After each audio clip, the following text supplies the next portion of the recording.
Hello ji, welcome to my channel. आज हम बात करेंगे सेठ की बहू के 4 प्रश्नों के बारे में। नंबर 1, संसार में केवल 2 ही यात्री हैं। नंबर 2, संसार में केवल 2 ही गंवार हैं।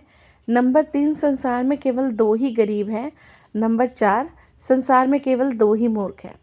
बहुत समय पहले की बात है, किसी गांव में एक सेठ रहता था। उसका एक ही बेटा था जो व्यापार के सिलसिले में परदेश गया हुआ था, और उस सेठ की एक बहू थी जो सेठ और सेठानी के साथ ही रहती थी। एक दिन सेठ की बहू कुएं पर पानी भरने गई। कुएं पर पानी निकालकर घड़ा भरने लगी।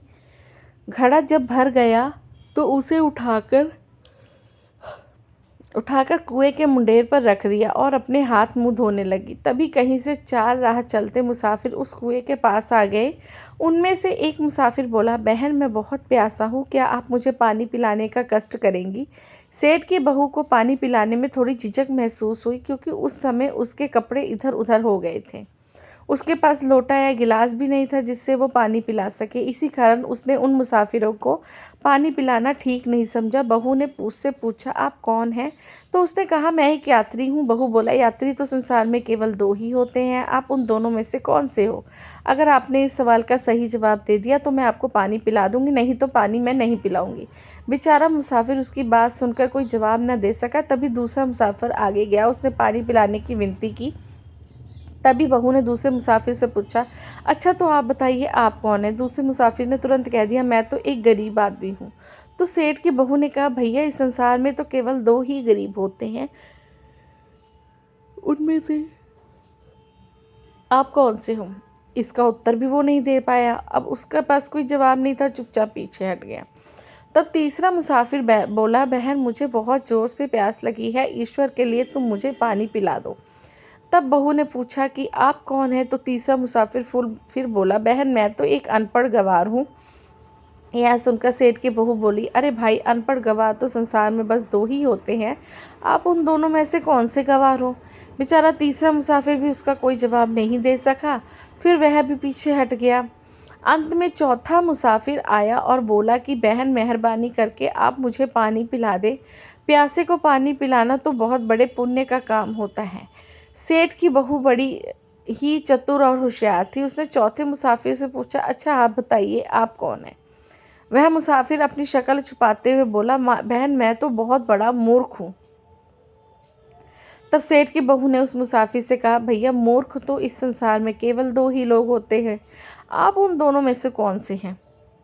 बेचारा वह मुसाफिर भी इस प्रश्न का कोई उत्तर नहीं दे पाया। चारों पानी पिए बगैर ही वहाँ से चले गए। तो सेठ की बहू ने उनसे कहा, यहाँ से थोड़ी दूर पर मेरा घर है, कृपया करके आप लोग वहीं चलिए, मैं आप लोगों को वहीं पानी पिला दूंगी। उस पनिहारी की बात सुनकर चारों राहगीर उस तरफ चल पड़े। जब वह चारों मुसाफिर आगे निकल गए तो बहू ने इस बीच में पानी का घड़ा उठाया और छोटे से रास्ते से होकर अपने घर पहुंच गई। उसने घड़ा रख दिया और अपने कपड़े ठीक तरह से पहन लिए। इतने से वह 4 मुसाफिर आ गए। उसने उसके घर के आगे पहुंच गए। बहू ने उन सभी को पानी पिलाया।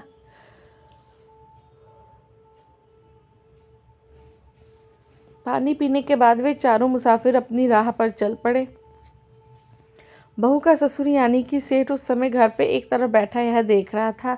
उससे यह सब देखकर बहुत दुख हुआ। वह सोचने लगा कि इसका पति व्यापार करने के लिए प्रदेश गया है और यह उसकी गैर हाजिरी में गैर मर्दों को घर बुलाती है, उनके साथ हंसती बोलती है। इसे तो मेरा भी लिहाज नहीं। यह सब देखकर अगर मैं चुप रहा तो आगे से इसकी हिम्मत और बढ़ जाएगी। मेरे सामने इसे किसी से बोलते हुए या घर में बुलाते हुए शर्म नहीं आती, तो मेरे पीछे से ना जाने क्या क्या करती होगी।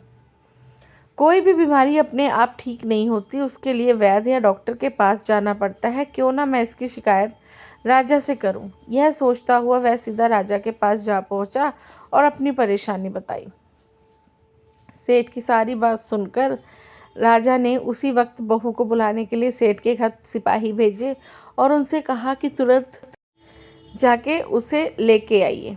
राजा के सिपाहियों को घर पर आते देख सेठ की पत्नी ने बहू से पूछा, क्या बात है बहू, क्या तुम्हारी किसी से कोई कहासुनी हुई है जो उसकी शिकायत पर राजा ने तुम्हें बुलाने के लिए सिपाही भेज दिए? बहू ने सास की चिंता को दूर करते हुए कहा, नहीं सासू माँ, मेरी किसी से भी कोई कहासुनी नहीं हुई है, अब जरा सी भी चिंता ना करें। सास को आश्वासन देकर वह सिपाहियों से बोली कि तुम पहले अपने राजा से पूछ के आओ कि उन्होंने मुझे किस रूप में बुलाया है, बहन, बेटी या फिर बहू रूप में। किस रूप में मैं उनकी राज्यसभा में उपस्थित हूँ। बहू की बात सुनकर सिपाही वापस चले गए। उन्होंने राजा को सारी बात बताई। राजा ने तुरंत सिपाहियों को आदेश दिया कि पालकी लेकर जाओ और कहना कि बहू के रूप में बुलाया है और उसे लेकर ही आना, खाली हाथ मत आना। सिपाहियों ने राजा का आदेश अनुसार सेठ की बहू से कहा, राजा ने आपको बहू रूप में आने के लिए पालकी भेजी है। बहू उसी समय पालकी में बैठकर राज्यसभा जा पहुंची। तब राजा ने बहू से पूछा, दूसरे पुरुषों को तुमने घर पे क्यों बुलाया? तुम्हारा तो पति घर पे नहीं है। प्यासे को पानी पिलाना अगर कोई अपराध होता है संसार के जो मैंने निभाया। जब मैं कुएं पर पानी भरने गई तो मेरे शरीर में कपड़े सही ढंग से नहीं थे और वो पानी पिलाने के लायक वो टाइम नहीं था।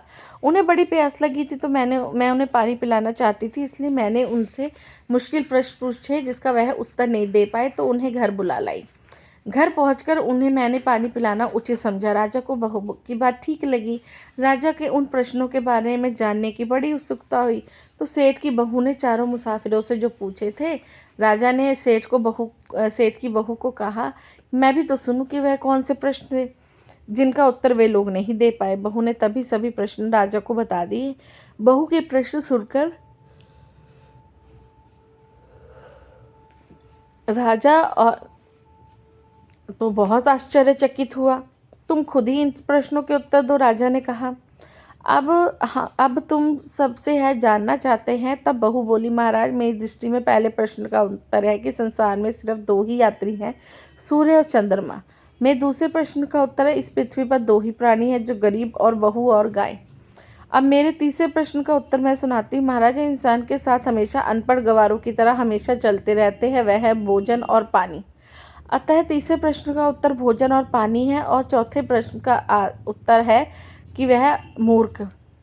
जब मैंने उससे पूछा, संसार में तो दो ही मूर्ख है, तुम में उनमें से कौन सा है, तो वह उत्तर नहीं दे पाई। इतना कहकर बहू चुप हो गई। राजा ने बड़े आश्चर्य से पूछा कि तुम्हारी नज़र में इस संसार में दो ही मूर्ख हैं? बहू ने कहा, हाँ महाराज, इस घड़ी इस समय मेरी नज़र में सिर्फ दो ही मूर्ख हैं। राजा ने कहा, तुरंत बताओ कि वह दो मूर्ख लोग कौन हैं। इस पर बहू बोली, महाराज, अगर आप मेरी जान बख्श दे तो मैं इसका उत्तर दे पाऊंगी, अन्यथा नहीं। राजा को बड़ी उत्सुकता थी कि जानने की वह दो मूर्ख कौन है, तो राजा ने तुरंत बहू से कह दिया कि तुम निसंकोच होकर उत्तर कहो, हम वचन देते हैं कि तुम्हें कोई सज़ा नहीं दी जाएगी। तब बहू बोली, महाराज, मेरे सामने इस वक्त दो ही मूर्ख हैं। फिर अपने ससुर की ओर हाथ का इशारा करते हुए कहने लगी, पहले मूर्ख तो मेरे ससुर जी हैं, जो पूरी बात जाने बिना ही अपनी बहू की शिकायत राज दरबार में कर दी। अगर इन्हें मुझ पर शक हुआ तो पहले मुझसे बात कर लेते, मैं खुद ही इन्हें सारी बातें बता देती। इस तरह मेरी और मेरे घर परिवार की बेइज्जती नहीं होती। ससुर को अपनी गलती का एहसास हुआ और उसने बहू से माफ़ी मांगी।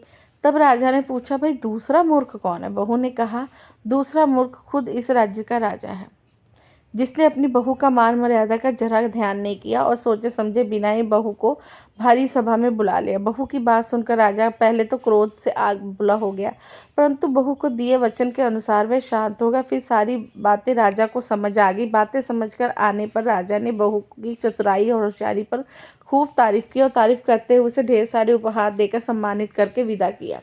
दोस्तों, इस तरह सेठ की 4 सवालों के आंखें खोल दी। नहीं तो समाज में सेठ की बहू की इन हरकतों से दुनिया के सामने बढ़ा चढ़ा कर बोलता और इसे बेइज्जती करने की पूरी कोशिश करता, क्योंकि स्त्री चाहे कितना भी अच्छे काम कर ले लेकिन दुनिया उसको अच्छे कर्मों को याद नहीं रखता। अगर लाख काम अच्छे करती है और एक गलती से ख़राब कर देती है तो जो करना नहीं कर चाहती पर हो जाता है, पर दुनिया उसके एक बुरे काम को याद रखती है और इस काम का ढिंढोरा पीटती है। इसलिए मित्रों, सेठ ने बिना सोचे समझे बहू को गलत समझा। ऐसे आप भी कभी अपनी बहू, बेटी या पत्नी को बिना सोचे समझे कोई फैसला ना ले, क्योंकि जल्दबाजी में लिया हुआ फैसला हमेशा नुकसान देता है। ऐसे फैसले से आपके घर में कलह पैदा हो सकती है। इसलिए दूसरों की अच्छाई को देखो, बुराई को नहीं। धन्यवाद। ऐसी स्टोरी देखने के लिए सब्सक्राइब कीजिए।